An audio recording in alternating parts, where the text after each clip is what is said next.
Iya, oke. Kembali lagi bareng gue Egi di Dance Podcast. Sebelumnya, mungkin kalian udah baca atau udah denger cerita gue dari part yang pertama mengenai pendakian pertama gue. Sekarang next part 2. Oke, kita lanjut. Perjalanan kita mulai dengan menyusuri jalur pendakian Gunung Gede Pangrango. Via Cibodas ini, gue melewati salah satu jembatan yang kanan kirinya itu dikelilingin rawa. Pos Tarentong namanya. Asli, ini baru pertama kali gua naik gunung itu capek banget, pakai banget. Atau entah karena gua yang orangnya bosenan kali ya, makanya baru jalan sedikit aja udah capek begitu. Cuman gue disemangatin teman-teman gua. Teman gue tuh banyak yang bilang, udah bawa santai aja, tegur sapa kayak sama pendaki lain. Oke, gue ikutin, gue tegur sapa sama pendaki lain, katanya biar nggak capek. Dan ada temen gue yang bilang, santai aja jalannya, pelan-pelan aja, dikit lagi kok. Ya meskipun gue tahu dia bohong gitu, gue tahu kok kalau itu masih jauh. Akhirnya setelah 30 menit jalan, gak berasa itu gue udah sampai di tempat yang namanya Rawa Panyancangan.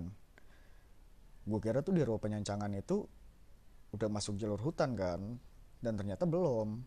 Karena pas gue tanya ke teman-teman gue, dan gue lihat pun di sana masih banyak wisatawan yang mau ke arah Curug Ciberem, itu di Taman Nasional Gunung Gede Pangrango. Dalam hati gue, anjir masih jauh cok. Ya udah, karena toh itu juga masih pagi, gue nggak mau banyak ngeluh, mending gue lanjutin jalan kan. Udah gue jalan dengan santainya.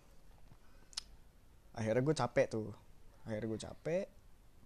Jujur aja gue saat itu banyak banget, bahkan sering banget istirahat. Karena ya itu pendakian pertama kan.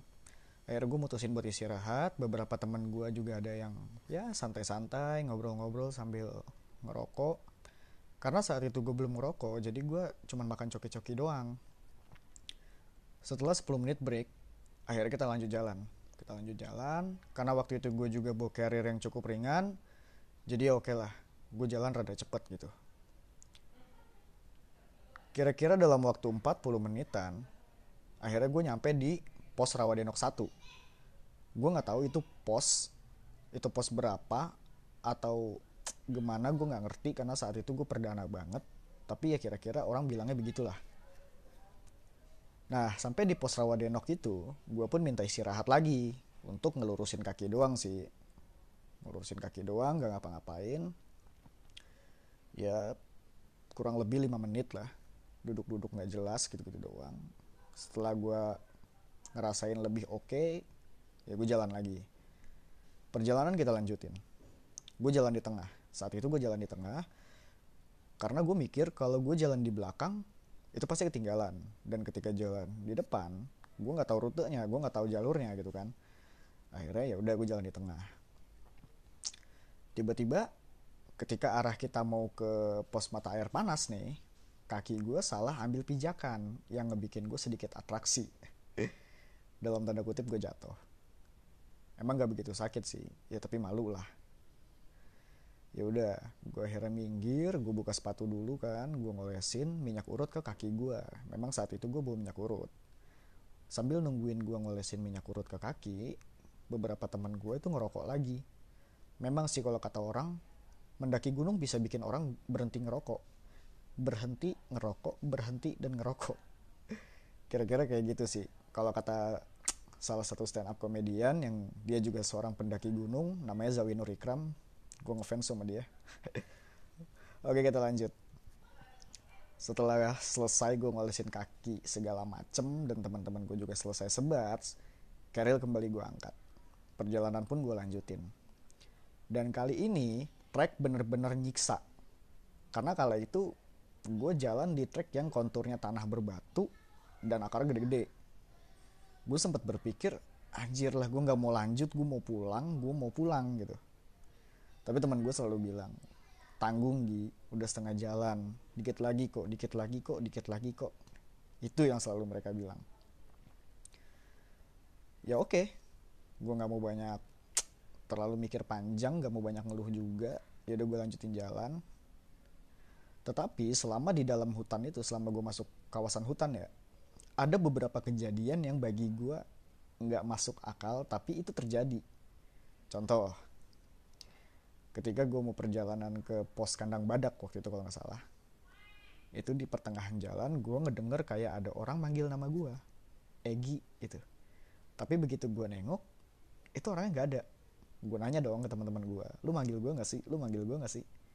Tapi dari mereka nggak ada yang ngaku, bilangnya enggak, gue nggak manggil. Ya di situ memang bukan tim gue doang, cuman logikanya begini loh, siapa sih yang manggil gue dan tahu nama gue selain teman-teman gue gitu? Kan nggak ada.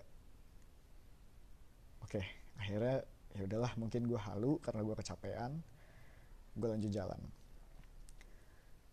Perjalanan itu tujuannya adalah ke pos kandang batu atau kandang badak gitu, yang bisa ditempuh dalam waktu, sebenarnya sih kalau kata orang 1 jam atau 1,5 jam, cuman ini gue sampai 2 jam lebih. Emang lama banget karena ya emang gue jalannya pelan saat itu. Gak kerasa nih udah mau jam 12 siang. Jam 12 siang lewat dikit lah. Kita break di sebelum pos kandang badak nih, sekedar ngopi-ngopi dan makan siang. Pastinya makannya mie rebus, karena saat itu emang ya untuk makan-makan saat isoma kayak gitu gue mutusin buat makan mie rebus. Teman-teman gue juga gitu kan. Oke, kita bagi-bagi tugas, ada yang masak nasi dan ada yang masak mie. Kali ini gue kebagian dapat masak mie nih. Akhirnya gue masak mie, dan setelah mie mateng tinggal nunggu nasi. Tinggal nunggu nasi mateng kan. Gak sadar gue ketiduran karena mungkin memang udah kecapean banget. Akhirnya gue pun kebangun. Gue kebangun karena kedinginan, karena saat itu siang dan kabut naik. Jadi ya gue kedinginan, akhirnya gue kebangun. Ya udah tuh, gue buru-buru makan. Udah selesai makan, kita prepare, masukin barang-barang yang tadi kita pakai ke carrier, beresin sampah segala macem, kita lanjut jalan. Dan temen gue bilang kayak gini ke gue, lu jangan banyak bengong Gi, banyakin gerak, jangan sampai lu halusinasi lagi. Takutnya lu habis kena hujan kedinginan gitu, takutnya kena gejala hipotermia karena kedinginan. Ya udah, oke. Akhirnya gue jalan, dan ya gue nyanyi-nyanyi gak jelas, ngobrol-ngobrol gak jelas.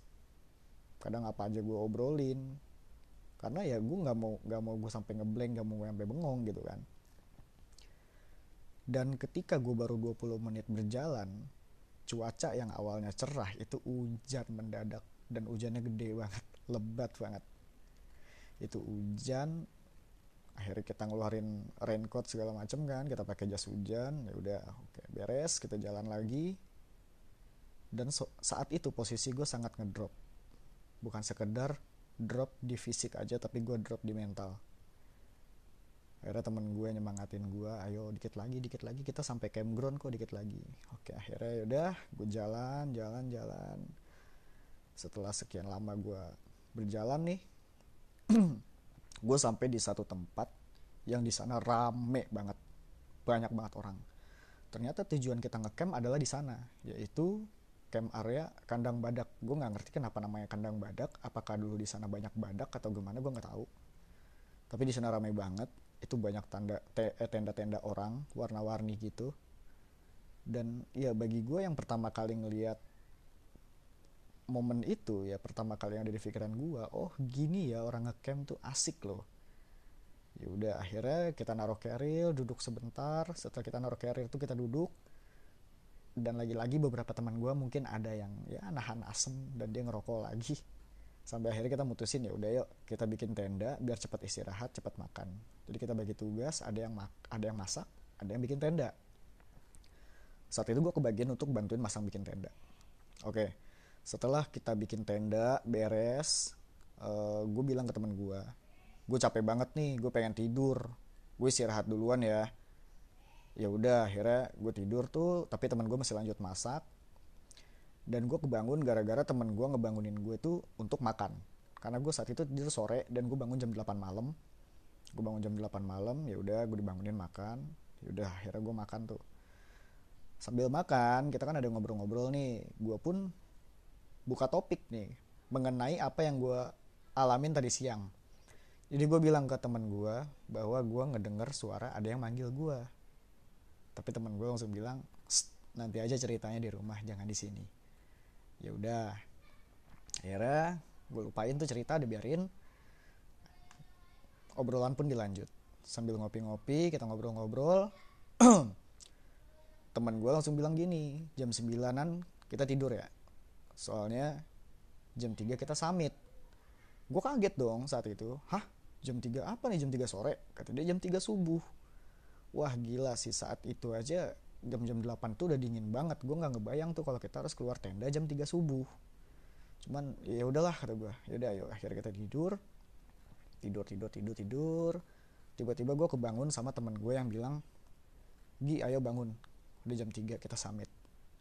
Ya udah tuh, saat itu gue ya lap-lap muka dikit, terus gue pakai jaket, siap-siap kan, pakai jaket, celana gunung, sepatu sama sarung tangan segala macem.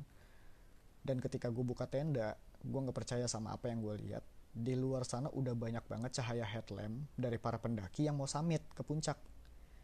Akhirnya gue kira tuh gue cuma serombongan gitu kan, ternyata rame.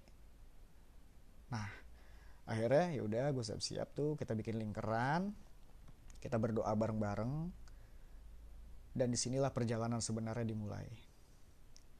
Gue mulai deg-degan parah, gue takut tapi gue penasaran. Cuman ya yang terfikir sama gue saat itu, oke, gue mampu, dan gue harus bisa. Udah, gue nggak mau terlalu takut, gue mau terlalu mikirin yang aneh-aneh. Ya udah, Bismillah, gue jalan. Gini loh, gue adalah tipikal orang yang takut ketinggian, makanya gue takut tuh saat itu. Tapi ya udahlah, gue lanjut jalan. Gue melangkah pelan-pelan, gue ngelawan rasa mager, ngantuk, lapar segala macem, dan dingin kan. Jaket yang gue pakai tuh udah tebal banget, tapi sama sekali nggak mempan buat ngelawan dinginnya udara di pagi itu. Trek makin nyiksa kaki, sampai nggak berasa saat itu asli first time gue ya nangis lah. Gue bilang gue nggak mau naik gunung lagi, gue pengen pulang, gue nggak mau kesini lagi. Tapi teman-teman gue bilang, udah ayo, dikit lagi kok, dikit lagi, lu mampu. Akhirnya ya udah, gue jalan. Gue disemangatin sama orang-orang pendaki-pendaki sana, dan gue mikir, sesolid ini loh di gunung. Mereka nggak kenal gue, tapi mereka mau support gue. Bahkan sampai ada salah satu pendaki yang gue masih inget namanya Kang Arman. Kang Arman ini bilang ke gue, ayo jalannya pelan-pelan aja biar saya iringin di belakang. Wah kata gue, dia nggak kenal gue tapi dia mau ngiringin gue. Ya udah, akhirnya gue jalan pelan-pelan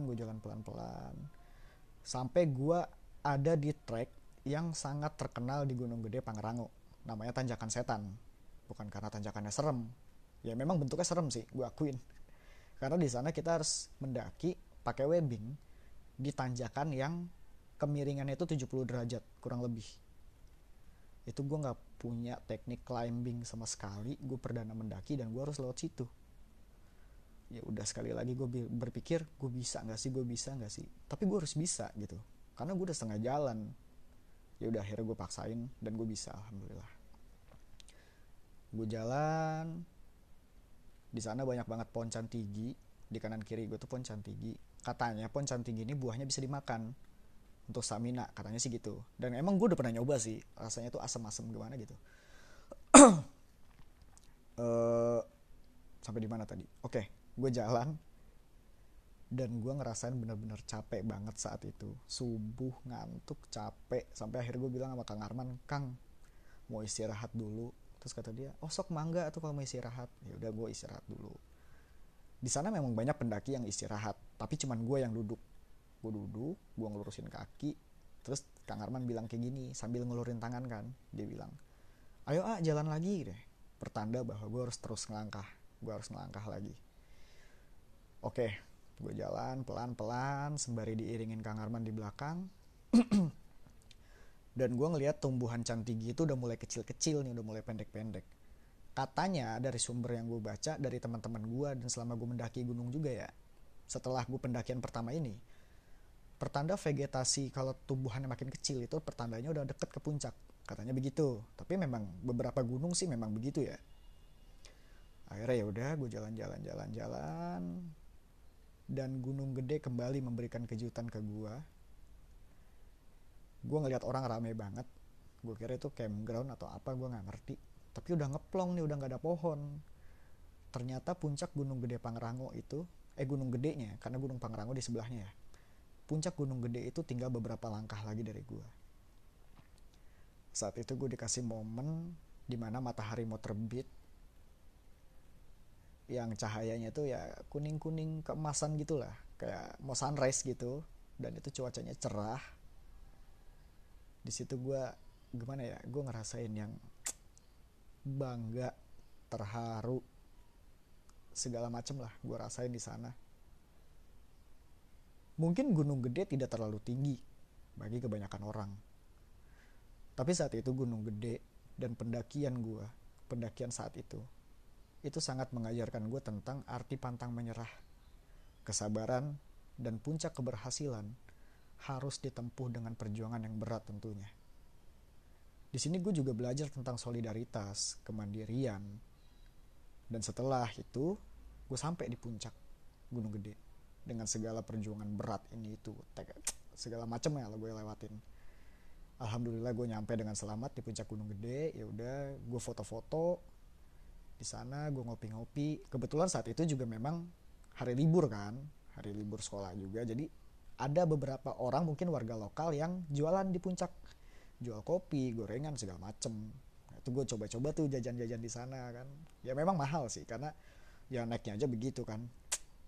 Pastilah harganya agak sedikit naik. Tapi wajar sih kalau untuk tempat wisata kayak begitu jajanan pasti mahal.